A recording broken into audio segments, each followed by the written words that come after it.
Hi guys, welcome to another audio video, and I'll be reading Esther 2 of the King James Version Bible.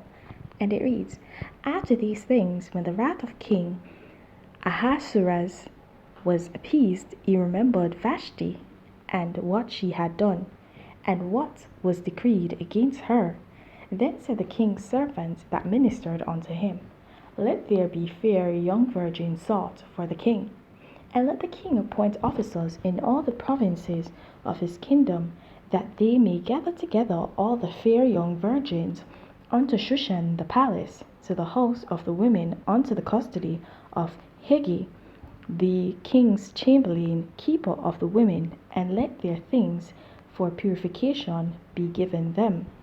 And let the maiden which pleaseth the king be queen instead of Vashti. And the thing pleased the king, and he did so. Now, in Shushan the palace, there was a certain Jew whose name was Mordecai, the son of Jahir, the son of Shimei, the son of Kish, a Benjamite, who had been carried away from Jerusalem with the captivity which had been carried away with Jeconiah, king of Judah, whom Nebuchadnezzar, the king of Babylon, had carried away.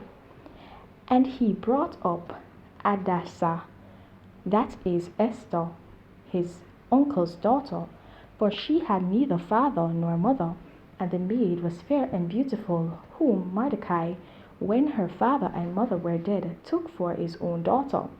So it came to pass, when the king's commandment and his decree was heard, and when many maidens were gathered together unto Shushan the palace, to the custody of Haggai, that Esther was brought also unto the king's house, to the custody of Haggai, keeper of the women.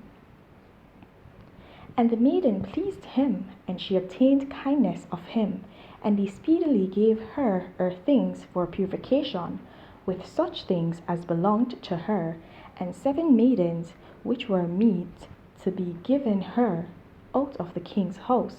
And he preferred her and her maids unto the best place of the house of the women.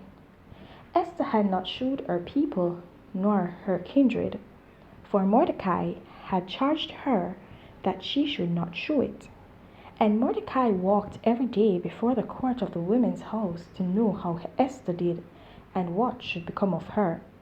Now when every maid's turn was come to go into King Ahasuerus, after that she had been 12 months, according to the manner of the women, for so were the days of their purifications accomplished, to wit, 6 months with oil of myrrh, and 6 months with sweet odors, and with other things for the purifying of the women. Then thus came every maiden unto the king, whatsoever she desired was given her to go with her out of the house of the women unto the king's house. In the evening she went, and on the morrow she returned into the second house of the women, to the custody of Shahashgaz, the king's chamberlain, which kept the concubines. She came in unto the king no more, except the king delighted in her, and that she were called by name. Now, when the turn of Esther the daughter of Abihail, the uncle of Mordecai, who had taken her for his daughter, was come to go in unto the king, she required nothing but what Haggai, the king's chamberlain, the keeper of the women, appointed. And Esther obtained favor in the sight of all them that looked upon her. So Esther was taken unto King Ahasuerus into his house royal in the 10th month, which is the month Tebeth, in the 7th year of his reign. And the king loved Esther above all the women, and she obtained grace and favor in his sight more than all the virgins, so that he set the royal crown upon her head, and made her queen instead of Vashti. Then the king made a great feast unto all his princes and his servants, even Esther's feast, and he made a release to the provinces and gave gifts according to the state of the king. And when the virgins were gathered together the second time, then Mordecai sat in the king's gate. Esther had not yet shewed her kindred nor her people, as Mordecai had charged her, for Esther did the commandment of Mordecai, like as when she was brought up with him. In those days, while Mordecai sat in the king's gate, two of the king's chamberlains, Bigthan and Teresh, of those which kept the door, were wroth, and sought to lay hand on the king Ahasuerus. And the king was known to Mordecai, who told it unto Esther the queen, and Esther certified the king thereof in Mordecai's name. And when inquisition was made of the matter, it was found out, therefore they were both hanged on a tree, and it was written in the book of the Chronicles before the king. Alright guys, so here we see Esther, who is a Jew, the Jew being the chosen children of Israel, of course, right? They came from Jerusalem and they're now in captivity.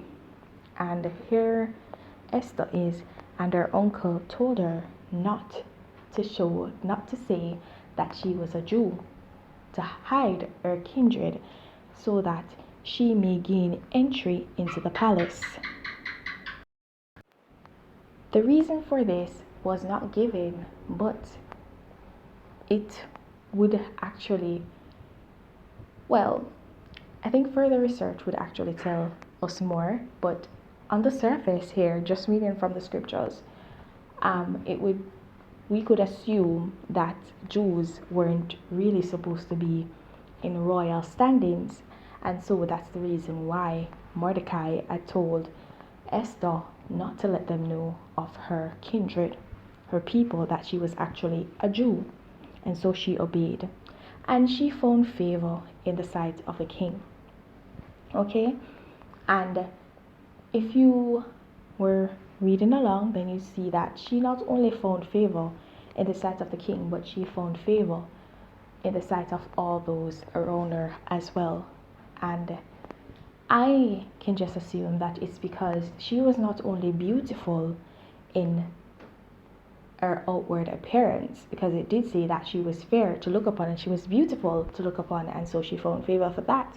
But she was also beautiful in her attitude, in the way she carried herself, and that's the reason why all those around her loved her as well. They favored her. Okay, and so guys, if there's anything I can take from this, I'd say, even though you may be beautiful on the outside in physical appearance, you ought to incorporate actually internal beauty as well. You have to incorporate beauty, being that you love each and every person around you equally. You're not scornful of others, you're not demeaning to others. You love, respect, and care for everyone that's around you. And that in itself is true beauty. That's where true beauty lies. Okay, guys? So that's all I wanted to say to you from this. Alright, guys? Please remember to continue to walk in your salvation. And if you've not yet gained it, then seek it. There's no time to start like the present. Have yourself a blessed day. Bye.